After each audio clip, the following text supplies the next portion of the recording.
Hi everyone, it's me, Derek's mom. That's how I'm known now that I have a famous son. Thank you again for all the love you have shown to Derek. We are still like higher than kites. All, we're just having fun with it, watching the analytics, and I'm just able to teach him some things of what to look at inside YouTube. And he's going to actually be monetized much sooner than we would have ever hoped for. So I'm sure he'll, keep you informed on all that. I don't know what he's going to talk about. I have watched his videos. I think he's doing a fantastic job. I think he's likable. He is. He's nice. He's a nice guy. I tell you all the time, he's like way nicer than me. So now I have some competition. Absolutely not. I want Derek to thrive and surpass me. He will, because he's going to do things all the right way. I do things not quite the right way. I do them the way somebody who has anxiety and lots of issues. I do it the way that kind of person has to do it. So I am not here just to talk about him. I'm going to talk about my stress. I'm actually going to be ending a sale in about a half an hour, 30 minutes. And I don't know why I had to say half an hour and then explain to you that was 30 minutes. And then I have to start packing orders. Charge the battery pack. Hang on. I have an extra battery pack because I have multiple cameras. So we're good to go. Yeah, I'm getting ready to shut down a sale. I've done some sorting for the packages that I need to start packing tonight. And I have a half hour to kill, which is 30 minutes. We've already determined that. And then I have to pack orders, and yeah, and I'm tired and I'm stressed. I made a call today, and I do want to say I'm going to talk a little bit about how my fabric sales are going to have to change a little bit because they take up all my time. So if you're an exclusive shopper and you buy my shit, hang on, and I'm going to talk about that in a minute. But first I'm going to tell you about my phone calls today. I did meet with a realtor. That has nothing to do with the phone calls. We were supposed to meet yesterday, but it ended up being today. She's really nice. I really like her. Not signing any contracts right now because I still don't know about the life estate of this house, how Mississippi is going to handle that. And I am now convinced that I will never know how, because I can't get anybody to give me a straight answer. So I called DHS again today. I have been calling them and leaving messages. This time I got somebody to answer. I don't know what the hell I'm doing. I explained briefly what I'm looking for. I need somebody who understands life estates. She says, I'll switch you to so-and-so. I get so-and-so. And I was feeling good about it because I didn't have to be put on hold. And she's like connecting me right away to somebody else. I'm like, okay, I'm gonna find something out that's good today. Explained to her, she's like, I'm going to send you to the specialist. She called him a specialist. And he gets on the phone, and it's like he doesn't understand life estates at all. Doesn't even really know. Doesn't know anything about it. I mean, what a specialist. So, I mean, he knew what a life estate was, but I was being specific. I need to know what's best. Should I sell while my mother's here? Should I sell while she's there? She's not allowed to own any property out of state. Like, well, so what do you mean? Does that mean I have to sell it while she's here? And again, this is all because we're trying to not have my mother all of a sudden come into money from the sale of this house, because then she won't have any insurance. So all the money from this house can be spent on her care instead of going to me, which is what's supposed to happen, because I've taken care of her for 20 years and paid for everything, including that addition that I built. So, it's not that I'm trying to get away with something. I'm just trying to get what I thought was coming to me.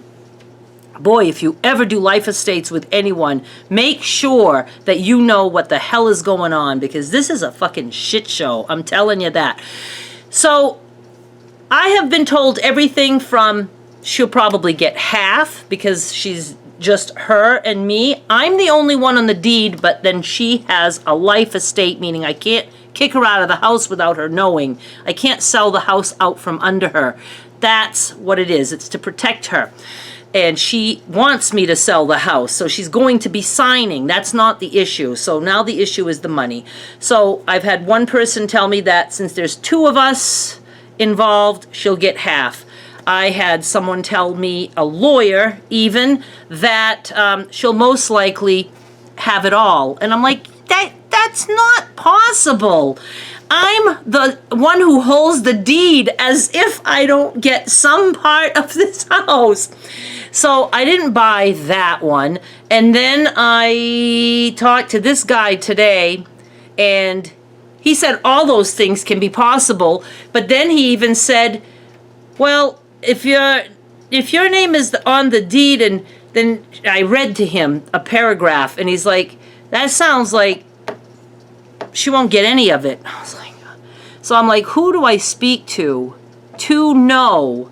He's like, there's no way you're going to know until you move here and she's here for a month, and then you can apply. And that's when you're going to know. And I was like, you can't be serious. You can't expect people to just move blindly without knowing what's going to happen to the money from a sale of a house. So I don't think I'm ever going to find an answer. I think I'm going to have to just move and do like he said. Just move and just wish for the best. Cross my fingers and hope that things work out, knowing that I'm probably going to end up having to spend all that money on her care. That's where I am. I'm tired of making phone calls and getting no answers. So it's very stressful. Now, the other thing that stresses me out big time is that I'm not spending anywhere near enough time getting shit out of this house. I mean, there's even things that I can do that I haven't been doing because I spend all my time with the fabric. So this is where my fabric sales come into play. I also have to make calls to try to get somebody to start bringing bigger things. I hate making calls. I wish so much I could have an assistant, a personal assistant to do this stuff for me, to make these calls and to, just organize my life.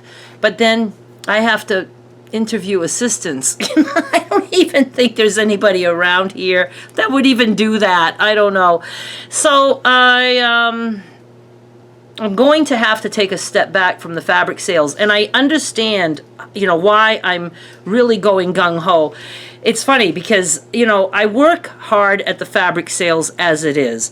And now I'm working harder. I have been putting more into my sales than ever before. And it's because it's like a way to avoid all the other things that I have to do. Once I started buying pre-cuts and reselling them in various ways, I'll sort them, separate, make the things smaller so it's not as much. People don't have to buy a whole layer cake. They can buy parts of a layer cake. I'm buying way too much fabric. I mean, I'm selling it all, but I'm saying I'm buying all this fabric. It comes in, and then I work all week to get all that stuff separated and take pictures and put it on my blog and then sell and then sort and pack the orders. I am selling way too much fabric for somebody who is supposed to be cleaning this house out. So I have to force myself to take a step back from that. So I will be posting inside Patreon and inside the YouTube membership community board, explaining that. And I'm just looking at the pile that I have here that I want to hopefully just do tonight. Oh my God, it's crazy. It's just crazy. I don't know. Well, I do know. Like I said, it's like I'm addicted to this now, and it's how I'm getting through. It's like if somebody is going through something really stressful and they were drunk, like I was, sometimes you really drink a whole lot more because you're going through that. So I'm a workaholic. And so now when I'm stressed out, I work a whole lot more. That's my vice. That's what I go to. And it's a good thing I'm making money because I have a feeling I'm going to need it. I think my savings are going to have to start being tapped into. So I just wanted to jump in and just let you guys know that That's what I need to do. I need to start, doing other things. So what can I say to make myself do this? Thank God it's a weekend, so I don't have to make any immediate changes. I want to be able to report to you guys later that even if there's junk that I can put in my car that has to be dropped off at the dump and pay. See, I don't like that because I could bring one item, a car seat, and they might say $10 to throw that away. But I could also bring a small trailer full of stuff, and they could still say $10, for the whole trailer. So I just avoid doing that because I hate that I'd like a price list for each and every thing.